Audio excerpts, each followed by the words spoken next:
আসসালামু আলাইকুম, সবাই কেমন আছেন? আশা করি যে যেখানে আছেন সবাই খুব ভালো আছেন। আলহামদুলিল্লাহ আমরাও ভালো আছি। প্রতিটা মানুষের জীবনে সুখ আর দুঃখ দুটি পার্ট। এক পার্টে সুখ থাকলে অপর পিঠে আপনার দুঃখ থাকবেই। দুঃখটা এমন একটা জিনিস যা প্রত্যেকটা মানুষকে নতুন নতুন শিক্ষা দিয়ে যায়, নতুন নতুন জিনিস শিখিয়ে যায়, নতুন নতুন জিনিসের সাথে আপনাকে পরিচয় করিয়ে দিয়ে যায়। তো দুঃখটাকে গোপন রাখাই ভালো।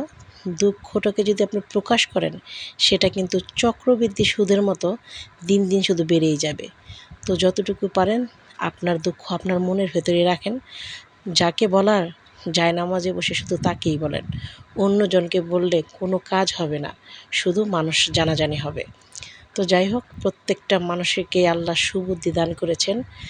তো সেই সুবুদ্ধি দিয়ে প্রতিটা পদক্ষেপ ধীরে সুস্থে পা ফেলতে হবে। তা না হলে বিপদের শেষ নেই, দুঃখেরও আর শেষ নেই, আর দুঃখের তো কোনো কমতিই নেই। সবাইকে আল্লাহ হেদায়েত দান করুক, সৎ বুদ্ধি দান করুক, আর আমাদেরকে এগুলো বোঝার তৌফিক দান করুক। তো সবার জন্য অনেক অনেক শুভকামনা ও ভালোবাসা রইল। আর আমি চাই আপনারা সব সময় আমার পাশে থাকেন। আল্লাহ হাফেজ।